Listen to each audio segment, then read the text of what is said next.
The word linga comes from the root word lina. Linga means the form. These lingas or these energy forms or these ellipsoids can be created with various qualities for various purposes. There are some lingas created for health, some for well-being and prosperity, some for spiritual progress, some for meditativeness. Like this, various types of lingas can be created. Essentially, they can be categorized as 7 different ways. These 7 can be further multiplied into many, many kinds. The uniqueness of Dhyanalinga is it has all the 7 dimensions of it, but essentially it is tweaked towards meditativeness without any instruction. If you simply sit in the sphere of Dhyanalinga, you become meditative. How many of you been there? Have you been there? Okay. No instruction, simply go sit there for 10 minutes. You will become meditative by your own nature without any instruction. So the idea and the science and the technology behind this is that you create an energy form which will do something that you want to do for a long period of time. A form is also referred to as a yantra. Yantra means today a machine. A simple form is a yantra. As you mix these many forms and make it into a more complex thing, then it becomes a machine. Various forms put together is a larger machine, isn't it? So similarly, a simple form you take and add many parts to it and it becomes a complex machine. So it is, in a way, like a meditation machine. You simply sit there, you become meditative. Many people, this is the experience of thousands of people. They come there thinking they want to sit there for 10 minutes. They sit there and they get up, it's 2 hours, they're sitting right there. Because once you're meditative, your sense of time is just gone.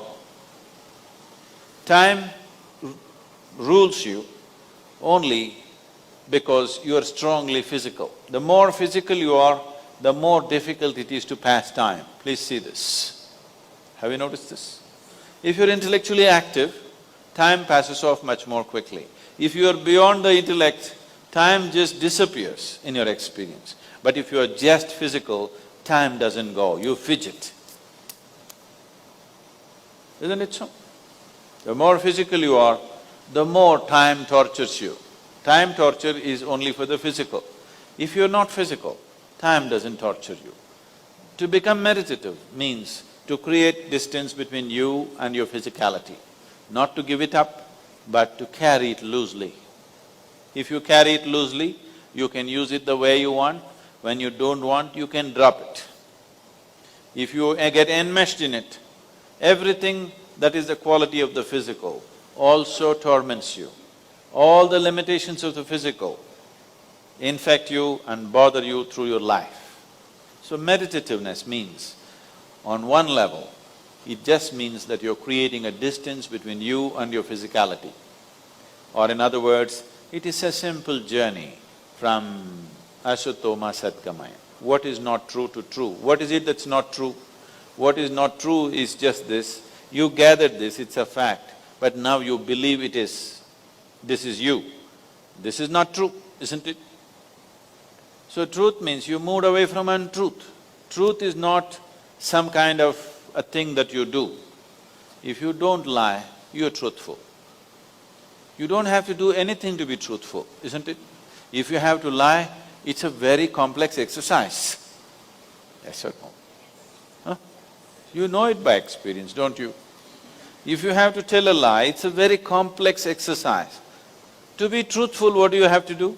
Nothing, even an idiot can be truthful. Yes or no?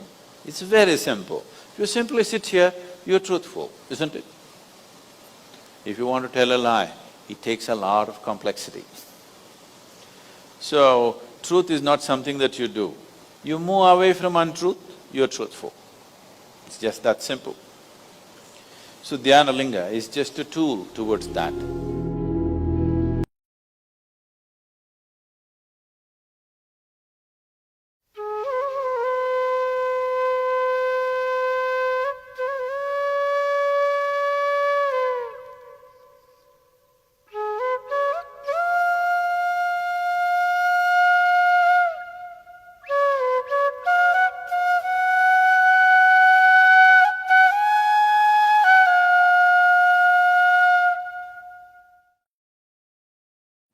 Besides being a very powerful tool for raising consciousness and meditation, what significance does it, what planetary significance? Obviously there's some galactic powers or some wondrous thing that's going on with this lingam that's beyond just teaching people to meditate.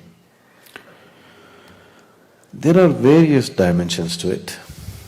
If people have the necessary awareness to look into it, it's everything that you want to know about life is in it. It is not in terms of, don't understand is something is encrypted into it. That's not the way it is. Everything that is life is happening from some certain fundamental energy, which you can very easily give it a name and forget about it. You can call it God and leave it.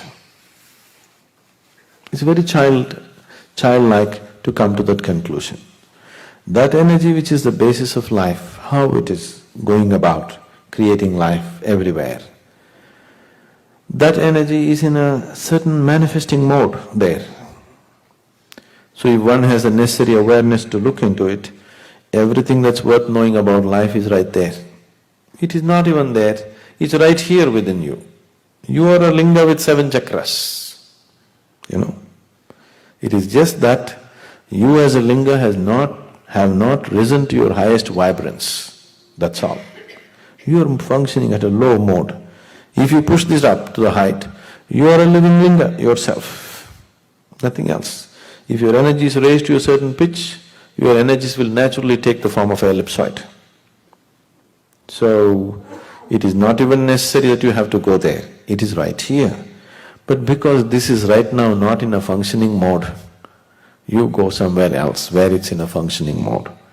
Another dimension why it is created is, very few people get the fortune of doing sadhana in their guru's presence.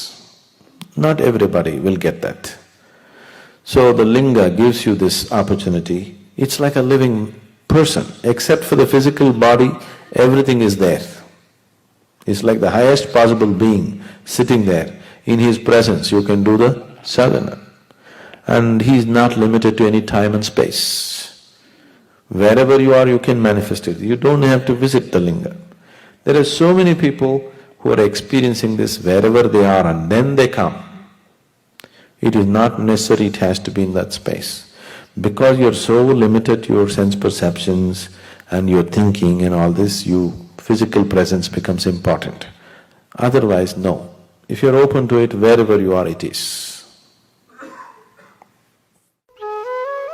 For more on Sadhguru, visit www.ishafoundation.org.